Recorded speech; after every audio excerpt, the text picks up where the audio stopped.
आप सब स्वागत है एक बार फिर से आप सभी का आपके अपने YouTube channel knowledge for destination पर। गाइस बात करेंगे कच्चे कर्मचारी हरियाणा से जुड़ी आज की फटाफट खबरों को लेकर। तो गाइस यहाँ पे हरियाणा के कच्चे कर्मचारी होंगे पक्के, इसको लेकर गाइस यहाँ पे संभावना तलाश के लिए यहाँ पे 9 सीनियर अधिकारियों की कमेटी का गठन हो चुका है और कमेटी की पहली बैठक भी हो चुकी है। और इस कमेटी में 8 सदस्य हैं जो वह IAS अधिकारी है। और बैठक में इसमें एक कमेटी की जो पहली बैठक है वो हो चुकी है, जिसमें सभी विभागों में कार्यरत कच्चे कर्मचारियों का पूरा ब्यौरा तलब करे ऐसी पॉलिसी बनाने पर सहमति बनी है, जिससे कि न्यायालय में अगर चुनौती मिल जाए तो जो पॉलिसी है वो टिकी रहे।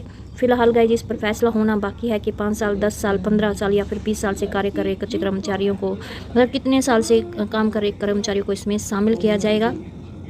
और गाइस वहीं पर हरियाणा सरकार ने अस्थायी कर्मचारियों को रेगुलर करने की पॉलिसी तैयार करने के लिए वरिष्ठ IAS अधिकारियों की गठित की कमेटी और मुख्यमंत्री नायब सिंह सैनी की अध्यक्षता में 5 अगस्त को यहां पे होने वाली मंत्रिमंडल में मिल सकती है मंजूरी। कमेटी की 26 जुलाई को जो पहली बैठक हुई थी उसमें पंजाब की पॉलिसी के बिंदुओं पर भी चर्चा हुई है।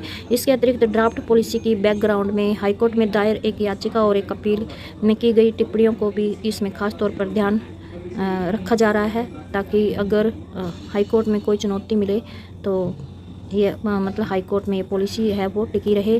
वहीं पर गाइज यहाँ पे हरियाणा में डॉक्टरों और NHM कर्मियों की हड़ताल से चरमराई स्वास्थ्य सेवाएं एसोसिएशन की सरकार के वरिष्ठ अधिकारियों संग बैठकों के बावजूद भी मतलब मांगों का जो समाधान है वो नहीं निकल रहा है। तो सरकारी अस्पताल में काम करने वाले करीब 3000 डॉक्टर हैं जो हड़ताल पर अनशन भी शुरू किया है और NHM के 13,000 से अधिक कर्मचारियों ने मांगों को पूरा करवाने के लिए दिन भर रखा काम ठप। तो यहाँ पे गाइस डॉक्टरों की मांगों पर कई दिनों से चल रही बैठकों के जो नतीजे हैं वो 0 हैं, जिसके चलते 25 जुलाई से सभी डॉक्टर हड़ताल पर चले गए हैं। हालांकि मतलब इनकी कई बार बैठकें हो चुकी हैं, लेकिन केवल आश्वासन दिया जा रहा है और जिसमें लेकिन कुछ नहीं हुआ है। इसके बाद मुख्यमंत्री के यहाँ पे मतलब इन्होंने आला अधिकारियों के साथ भी बैठकें हुई हैं, लेकिन वहाँ भी मांगों पर सहमति नहीं बनी है, जिसके चलते अब डॉक्टरों की हड़ताल है वो जारी रहेगी और डॉक्टरों ने अनशन भी है जो वो शुरू कर दिया है। और वहीं पर गाइज NHM मांगों पर बन चुका है ड्राफ्ट, लेकिन लागू न होने से यहाँ पर जो कर्मचारी हैं वो हड़ताल पर चले गए हैं और इनका हालांकि मतलब ड्राफ्ट है वो तैयार हो चुका है। और लेकिन मगर इसी बीच जो HCS सुधीर राज्यपाल से बातचीत हुई, जिन्होंने 25 जुलाई की मांगों पर बातचीत के लिए MD NHM से मिलने की बात कही थी, मगर वहां भी मांगों पर हल नहीं निकला, जिसके चलते अब सभी कर्मचारी हड़ताल पर चले गए हैं। तो वहीं पर गाइस दूसरी बड़ी अपडेट है, कर्मचारियों की लंबित मांगों का अतिशीघ्र समाधान करे सरकार। तो यहाँ पे सर्व कर्मचारी संघ हरियाणा की राज्य कमेटी के आह्वान पर कर्मचारियों की लंबित मांग मुद्दों को लेकर यहाँ पे जोरदार प्रदर्शन करते हुए CTS के माध्यम से मुख्यमंत्री के नाम ज्ञापन सौंपा है और उन्होंने कहा है कि अगर इन मांगों पर समाधान नहीं किया गया तो आने वाले विधानसभा चुनाव में हरियाणा सरकार को इसका जो खामियाजा है वो भुगतना पड़ेगा। वहीं पर गाइस यहाँ पे देख सकते हो NHM कर्मियों की 4 दिन की हड़ताल शुरू हो चुकी है, झज्जर से खबर है और सरकार के खिलाफ की नारेबाजी। NHM के 400 कर्मचारी लंबित मांगों को लेकर यहाँ पे हड़ताल पर चले गए हैं और जिसके कारण यहाँ पे जो मरीज है वो दिन भर भटकते रहे। और यहाँ पे देख सकते हो वहीं पर जो कंप्यूटर प्रोफेशनल है इनकी भी हड़ताल है वो 12 दिन से लगातार जारी है और जिसके कारण राजौंद उप तहसील परिसर के आसपास जो 17 गांव के लोग हैं वो अपने काम को लेकर भटकते रहे हैं। उनके जो काम है वो अटके पड़े हैं, जैसे रजिस्ट्री वगैरह के काम हैं वो सभी 12 दिन से लटके हुए हैं और राजस्व का भी जो घाटा है वो सरकार को हो रहा है, लेकिन सरकार दे रही है केवल आश्वासन। तो यहाँ पे गाइस कंप्यूटर प्रोफेशनल की जो हड़ताल है वो 12वें दिन में प्रवेश कर गई है। इस हड़ताल का जो मुख्य उद्देश्य है उनकी लंबित मांगों को पूरा करना है। हड़ताल में गाइस शामिल सदस्य ने कहा है कि अब वे केवल लिखित रूप में या फिर मीडिया में आधिकारिक घोषणा देखना चाहते हैं। उन्होंने स्पष्ट रूप से कहा कि वे केवल आश्वासनों से संतुष्ट नहीं होंगे। उन्होंने सरकार से अनुरोध किया है कि उनकी मांगों का ड्राफ्ट और लिखित रूप में पूरा किया जाए, लेकिन सरकार इसको मतलब टाल रही है।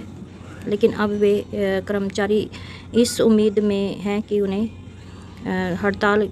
उन्होंने कहा है कि अब वे मतलब ठोस कार्यकारिणी की उम्मीद कर रहे हैं। उन्होंने कहा कि इस हड़ताल को विभिन्न संगठनों और लोगों का समर्थन मिल रहा है जो कि कंप्यूटर प्रोफेशनल की मांगों को जायज़ मानते हैं। वहीं सरकार का मानना है कि वह हड़तालियों से बातचीत करने को तैयार है और जल्द ही एक समाधान निकाला जाएगा। तो यहाँ पे सरकार ने कहा कि वह हड़तालियों से बातचीत करने को तैयार है और जल्द ही मतलब समाधान है जो निकाला जाएगा। वहीं पर Haryana government PWD mechanical workers union ने भी डीसी को अपनी मांगों को लेकर यहाँ पे ज्ञापन सौंपने का काम किया है। 10 अगस्त तक यहाँ पे अगर मांगों पर विचार नहीं किया तो 11 को यहाँ पे सीएम निवास का घेराव करने की यहाँ पे इन्होंने चुनौती दी है। और दूसरी बड़ी अपडेट है यहाँ पे मनरेगा मजदूर यूनियन सदस्यों ने सरकार पर बजट में कार्य दिवस की कटौती करने का यहाँ पे आरोप लगाया है। 86,000 करोड़ के बजट से मनरेगा मजदूरों को सिर्फ 40 दिन ही काम मिलेगा। तो इनका कहना है कि मनरेगा बजट के लिए 86,000 करोड़ रुपये अनुमानित किया गया है, जो वित्तीय वर्ष 2023-24 के मध्य वैसे 19,298 करोड़ रुपए कम है। तो इससे इन्होंने कहा है कि मनरेगा योजना में प्रति परिवार प्रदान किए गए रोजगार के दिनों की औसत संख्या केवल 45 से 55 दिनों के बीच रही है। तो कायदे से अगर सरकार को 100 दिन रोजगार देने का वादा पूरा करना था तो सरकार को 2.5 लाख करोड़ रुपए से ज़्यादा के बजट का प्रावधान करना चाहिए था।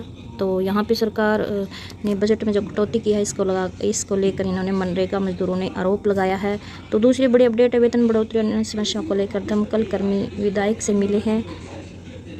तो यहाँ पे इन्होंने विधायक के माध्यम से सीएम को मांग पत्र भी भेजा है। तो ये भी इनका कहना है कि मांग की रोल व पे रोल व कौशल को संबंधित पदों पर मर्ज किया जाए। उन्हें 58 साल की आयु तक रोजगार की गारंटी दी जाए। और साथ ही उन्होंने कहा कि फायर कर्मचारियों का पिछले 4 साल का वेतन नहीं बढ़ाया गया। जब तक सरकार स्थायी व्यवस्था नहीं करती तब तक सुप्रीम कोर्ट के आदेश अनुसार समान काम समान वेतन दिया जाए। वहीं पर गाइस कर्मचारियों को पॉलिसी बनाकर पक्का करने की यहाँ पे मांग उठी है। अनुबंधित स्वास्थ्य कर्मचारी संघ हरियाणा की ओर से यहाँ पे कहा गया है कि कर्मचारियों को पॉलिसी बनाकर यहाँ पे पक्का किया जाए। और यहाँ पे प्रदेश में कार्यरत स्वास्थ्य विभाग कौशल कर्मचारियों को पॉलिसी बनाकर यहाँ पे पक्का किया जाने की मांग उठी है। और यहाँ इनका कहना है कि सरकार 4 अगस्त तक कर्मचारियों की मांगों को गंभीरता से नहीं लेती तो संगठन द्वारा बड़े आंदोलन का जो फैसला है वो लिया जाएगा। अनुबंधित विद्युत कर्मियों ने भी अपने पक्का करने की मांग उठाई है और इसको लेकर उन्होंने गेट मीटिंग की है। और यहाँ पे इन्होंने कहा कि अपने रोज़गार को सुरक्षित करने के लिए 29 जुलाई को सरकार के साथ आर पार की लड़ाई लड़ने निर्णय लिया। और ये यहाँ पे इन्होंने भी मतलब अपना अनुबंधित कर्मचारियों को पक्का किए जाने की मांग की है। अगर सरकार हमारी बात नहीं मानती तो सरकार को इस बात का खामियाजा विधानसभा चुनाव में भुगतना पड़ेगा। तो यहाँ पे सर्व कर्मचारी संघ ने मांगों को लेकर किया प्रदर्शन। सीटीएम को सीएम के नाम यहाँ पे ज्ञापन सौंपने का काम किया है। तो यहाँ पे इनकी जो प्रमुख मांगे हैं वही है कि कच्चे कर्मचारियों को पक्का करवाने, पुरानी पेंशन बहाल करने, 8वें वेतन आयोग का गठन करने। तो ये है इनकी प्रमुख मांगे, वेतन विसंगतियाँ दूर करने। तो इसको लेकर उन्होंने सीटीएम को सीएम के नाम ज्ञापन सौंपने का काम किया है। तो ये थी गाइस आज की छोटी बड़ी अपडेट। आई होप आपका ये अपडेट अच्छा लगे। प्लीज़ चैनल को सब्सक्राइब और वीडियो को लाइक कमेंट शेयर करना ना भूलें। धन्यवाद।